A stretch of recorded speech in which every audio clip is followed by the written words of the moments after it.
കേരളത്തിലെ എല്ലാ +1 വിദ്യാർത്ഥികൾക്കുള്ള വീഡിയോ ആണത്. അപ്പോൾ നിങ്ങൾക്കറിയാം നിങ്ങളുടെ ക്ലാസ്സുകൾ മറ്റന്നാൾ സ്റ്റാർട്ട് ചെയ്യാൻ പോവാണ്. നിങ്ങളെല്ലാവരും എക്സൈറ്റഡ് ആണെന്ന് വിചാരിക്കുന്നു. ഇനി ഈ ഒരു വീഡിയോയിൽ ഞാൻ പറയാൻ ഉദ്ദേശിക്കുന്നത് വളരെ സിമ്പിളായിട്ടുള്ളൊരു കാര്യമാണ്. മക്കളെ, നിങ്ങൾ പഠിക്കാൻ തുടങ്ങാൻ സത്യം പറഞ്ഞാൽ കുറച്ച് ലേറ്റ് ആയിട്ടുണ്ട്. അതെങ്ങനെയാണ് സാർ അങ്ങനെ പറയുക? സ്കൂൾ ഇപ്പോൾ സ്റ്റാർട്ട് ചെയ്യാൻ പോകുന്നില്ലേ ഉള്ളൂ, പിന്നെ സാർ എങ്ങനെയാണ് പറയുക ഞങ്ങൾ ലേറ്റ് ആയി എന്നുള്ള കാര്യം? മക്കളെ, സ്കൂള് അങ്ങനെ സ്റ്റാർട്ട് ചെയ്യുന്നത് നിങ്ങളുടെ അഡ്മിഷൻ പ്രൊസീജിയർ 10ാം ക്ലാസ്സിന് ശേഷം +1 വളരെ കോംപ്ലിക്കേറ്റഡ് ആയ ഒരു പ്രൊസീജിയർ ആയതുകൊണ്ടാണ് ഈ ലേറ്റ് ആയിട്ട് സ്റ്റാർട്ട് ചെയ്യേണ്ടി വരുന്നത്. ആക്ച്വലി നമ്മുടെ +2 ഒക്കെ വെച്ച് നോക്കുകയാണെങ്കിൽ +2 ക്ലാസ്സുകൾ എന്ത് ചെയ്തിട്ടുണ്ട്, വളരെ നേരത്തെ തന്നെ സ്റ്റാർട്ട് ചെയ്തിട്ടുണ്ടായിരുന്നു സ്കൂളുകളിൽ വരെ. ഇനി ആ ഒരു ടൈം ലൈനിൽ പോയാലേ ആക്ച്വലി നിങ്ങൾക്ക് എന്ത് ചെയ്യാൻ പറ്റുള്ളൂ, നിങ്ങളുടെ സിലബസുകൾ തീർക്കാൻ പറ്റുള്ളൂ. അത് 10ാം ക്ലാസ് വെച്ച് നിങ്ങൾ ആലോചിച്ച് നോക്കുമ്പോൾ വലിയ പ്രശ്നമായിട്ട് തോന്നുന്നില്ലെങ്കിലും +1ലെയും +2ലെയും സിലബസ് എന്ന് പറഞ്ഞാൽ വളരെ വാസ്റ്റ് ആയിട്ടുള്ള സിലബസ് ആണ്. അത് സമാധാനപരമായിട്ട് പഠിച്ചു തീർക്കണമെങ്കിൽ നിങ്ങൾക്ക് കുറച്ചും കൂടി സമയം വേണം. അപ്പം അങ്ങനെ വെച്ച് നോക്കുമ്പോൾ നിങ്ങൾ കുറച്ച് ലേറ്റ് ആയിട്ടുണ്ട് എന്നാണ് സത്യം. എങ്കിലും നിങ്ങൾ ഓവർ ലേറ്റ് ആയിട്ടില്ല ഇപ്പോഴും. അതുകൊണ്ട് തന്നെ ഇപ്പോഴും നിങ്ങൾ പഠിച്ചു തുടങ്ങാൻ റെഡിയാണെങ്കിൽ, സീരിയസ് ആയിട്ട് പഠിച്ചു തുടങ്ങാൻ റെഡിയാണെങ്കിൽ ഒരു ബുദ്ധിമുട്ടില്ലാതെയും +1 എത്ര ടഫായിട്ട് പരീക്ഷ വന്നാലും നല്ലൊരു മാർക്ക് വാങ്ങിച്ചെടുക്കാൻ നിങ്ങളെ കൊണ്ട് പറ്റും. അതിനുള്ള മാർഗ്ഗമാണ് വളരെ സിമ്പിളായിട്ട് ഞാൻ പറഞ്ഞുതരാൻ പോകുന്നത്. അതിന് മുമ്പ് ഒരു കാര്യം ഓർമ്മിക്കുന്നു, വളരെ ഡീറ്റെയിൽഡ് ആയിട്ടുള്ള പ്ലാൻ നമ്മൾ റിവീൽ ചെയ്യാൻ പോകുന്ന ഈ വെനസ്ഡേ അതായത് മറ്റന്നാൾ നിങ്ങളുടെ സ്കൂൾ സ്റ്റാർട്ട് ചെയ്യുന്ന ദിവസം വൈകുന്നേരം 7 മണിക്കുള്ള ലൈവിലാണ്. ആ ലൈവിൽ എല്ലാവരും വരണം. കറക്റ്റായിട്ടുള്ള ടൈം ടേബിളും എല്ലാ ഡീറ്റെയിൽസും അവിടെ കിട്ടും. ഓക്കെ, ഇനി നിങ്ങൾ മനസ്സിലാക്കേണ്ടത്, ഈ റോഡ് മാപ്പ് കാര്യം ഞാൻ പലപ്പോഴായിട്ട് പറയുന്നതാണ്. ഒന്നും കൂടി അവസാനമായിട്ട് ഞാൻ പറഞ്ഞുതരാം. സംഭവം ഇത്രയേ ഉള്ളൂ. നിങ്ങളുടെ ഓണപ്പരീക്ഷയുടെ സിലബസ് തീർക്കേണ്ടത് ജൂലൈ 12-നാണ്. ഇത് പണ്ടേ നമ്മൾ പറയുന്ന കാര്യമാണ്. അതുകൊണ്ടാണ് നമ്മുടെ അഗ്നി ബാച്ച് വളരെ നേരത്തെ തന്നെ നമ്മൾ സ്റ്റാർട്ട് ചെയ്തത്. കാരണം ആ അഗ്നി ബാച്ചിൽ കറക്റ്റ് ജൂലൈ 12 എന്ത് ചെയ്യും, നിങ്ങളുടെ ഓണം എക്സാമിന് സിലബസ് തീരും. അതങ്ങനെ തീർന്നാലേ നിങ്ങൾക്ക് ഓണം എക്സാമിന് കറക്റ്റായിട്ട് റിവൈസ് ഒക്കെ ചെയ്ത് പഠിക്കാൻ പറ്റുള്ളൂ. അങ്ങനെ ചെയ്താലേ നമ്മുടെ ക്രിസ്മസ് എക്സാമിന് നവംബർ ആകുമ്പോൾ തീരുള്ളൂ. അങ്ങനെ ചെയ്താലേ ഡിസംബർ അവസാനത്തോട് നിങ്ങൾ പബ്ലിക് എക്സാമിൻ്റെ സിലബസ് തീരുള്ളൂ. അങ്ങനെ ചെയ്താലേ ഞാൻ ആദ്യം പറഞ്ഞ സാധനം നല്ല മാർക്ക് വലിയ ബുദ്ധിമുട്ടില്ലാതെ സമാധാനത്തോടെ കിട്ടുള്ളൂ. അതാണ് നിങ്ങളുടെ ആഗ്രഹമെങ്കിൽ ഇതായിരിക്കണം നിങ്ങളുടെ ടൈം ലൈൻ, ഇതായിരിക്കണം നിങ്ങളുടെ റോഡ് മാപ്പ്. ഇനി ഇവിടെ ഒരു ചെറിയ കോംപ്ലിക്കേഷൻ. നേരത്തെ അഗ്നി ബാച്ചിലും പൃഥ്വി ബാച്ചിലും യോധ ബാച്ചിലും ജോയിൻ ചെയ്ത് പഠിച്ചു തുടങ്ങിയ കുട്ടികൾക്ക് ഇത് വലിയ ബുദ്ധിമുട്ടുണ്ടാവില്ല. കാരണം എന്താണ്, അവർ ഓൾറെഡി കുറേ ചാപ്റ്റർ തീർത്ത് കഴിഞ്ഞിട്ടുണ്ട്. ഇപ്പോൾ ഫോർ എക്സാമ്പിൾ നമ്മുടെ അഗ്നി ബാച്ച് എടുക്കുകയാണെങ്കിൽ മാത്സിൽ 2 ചാപ്റ്റർ അവർ തീർത്തു, 3ാമത്തെ ചാപ്റ്റർ നാളെ അവർ തീർക്കും. ഫിസിക്സിൽ 2 ചാപ്റ്റർ കംപ്ലീറ്റ് അവർ തീർത്തു.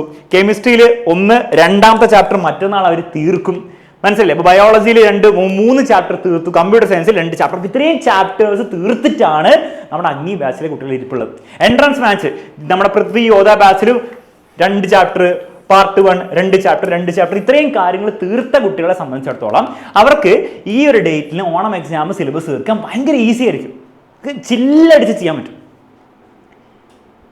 പക്ഷേ എനിക്ക് ഉറപ്പാണ് ഈ വീഡിയോ കാണുന്ന പല കുട്ടികളും ഇതുവരെ പഠിച്ചു തുടങ്ങിയിട്ടുണ്ടാവില്ല. അപ്പോൾ സാർ ഞങ്ങൾ എന്ത് ചെയ്യും, ഞങ്ങൾക്കിത് പറ്റുമോ? നിങ്ങൾക്ക് ഇത് പറ്റും. കുറച്ച് നിങ്ങൾ അവരെക്കാളും കഷ്ടപ്പെടേണ്ടി വരും, പക്ഷേ നിങ്ങൾക്കത് പറ്റും. അതെങ്ങനെ പറ്റും എന്നുള്ള കാര്യം ഞാൻ മറ്റന്നാളത്തെ ലൈവിൽ പറഞ്ഞുതരും. സാർ എന്താ ഇപ്പം പറഞ്ഞു കഴിഞ്ഞാൽ? മക്കൾ, അത് വളരെ ഡീറ്റെയിൽഡ് ആയിട്ട് എല്ലാവരും വിളിച്ചുകൊണ്ട് പറയേണ്ടതാണ്. കാരണം ഓരോ വീഡിയോയിൽ നമുക്ക് പറയാൻ പറ്റില്ല. അതുകൊണ്ട് എല്ലാവരും വെനസ്ഡേത്തെ ലൈവിൽ വരണം. വളരെ ഡീറ്റെയിൽഡ് ആയിട്ട് എങ്ങനെ നമ്മുടെ അഗ്നി ബാച്ചും അഥവാ പൃഥ്വി ബാച്ചും യോധ ബാച്ചും ഉപയോഗിച്ച് നമ്മുടെ കംപ്ലീറ്റ് സിലബസ്, അറ്റ്ലീസ്റ്റ് കംപ്ലീറ്റ് സിലബസിന് കാര്യം നിൽക്കട്ടെ, ഈ ഓണം എക്സാമിൻ്റെ ടൈംലി ആയിട്ട് തീർക്കാനുള്ള പ്ലാനാണ് അവിടെ പറഞ്ഞുതരാൻ പോകുന്നത്. ഓക്കെ, അപ്പോൾ നമ്മുടെ പ്ലാൻ വളരെ സിമ്പിളാണ്. ഈ നേരത്തെ തുടങ്ങിയ ഈ ബാച്ചിനെയും ഇപ്പോൾ തുടങ്ങാൻ പോകുന്ന ബാച്ചിനെയും നമ്മൾ മേർജ് ചെയ്യിക്കാനുള്ള ഒരു പ്ലാനാണ്.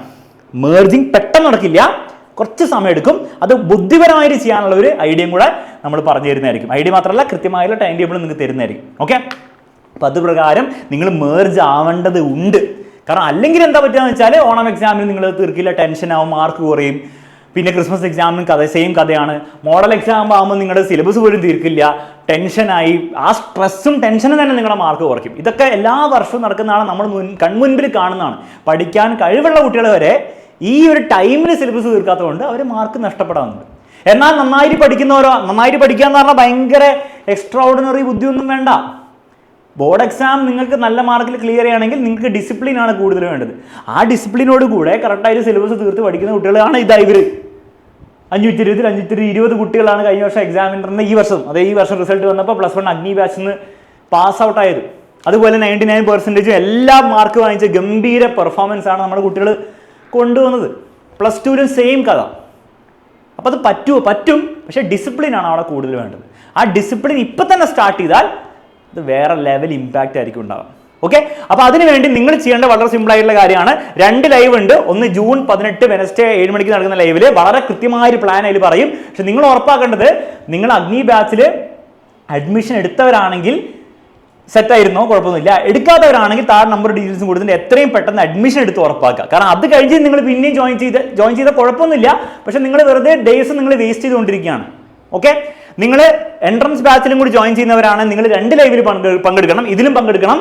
ജൂൺ 19 നടക്കുന്ന എക്സ്ട്രാ ആ ഒരു ലൈവിൽ പങ്കെടുക്കണം. അപ്പോൾ എൻട്രൻസിന് വേണ്ടിയിട്ടുള്ള പ്ലാൻ അവിടെ പറഞ്ഞു തരുന്നതായിരിക്കും. ഓക്കെ, നിങ്ങൾക്ക് ക്യാച്ചപ്പ് ചെയ്തെടുക്കണ്ടേ മറ്റേ ബാച്ചിൻ്റെ കൂടെ, അപ്പോൾ അതിനുള്ള പ്ലാൻ ആയിരിക്കും അവിടെ പറഞ്ഞു തരാൻ പോകുന്നത്. വീണ്ടും ആവർത്തിക്കുന്നു, നിങ്ങൾ ഇതുവരെ ഓവർ ലേറ്റ് ആയിട്ടില്ല, കുറച്ച് ലേറ്റ് ആയിട്ടുണ്ട്, ഓവർ ലേറ്റ് ആയിട്ടില്ല. നിങ്ങൾ ഇനിയും വർക്ക് ചെയ്യാൻ റെഡി ആണെങ്കിൽ +1 നമുക്ക് ഈസി ആയിട്ട്, അതാണ് വിഷയം, പഠിച്ചു തീർക്കുക ആർക്ക് വേണമെങ്കിലും, പക്ഷേ ഈസി ആയിട്ട് സ്ട്രെസ് ഇല്ലാതെ എന്നാൽ നല്ല മാർക്ക് കിട്ടുന്ന രീതിയിൽ നമുക്ക് പഠിച്ചു തീർക്കാം. ഓക്കെ, അപ്പോൾ ആ ഒരു ഗോളാണ് നിങ്ങൾക്ക് ഉള്ളതെങ്കിൽ നമുക്ക് 17-ാം തീയതി കാണാം, ചർച്ച ചെയ്യാം. Bye bye.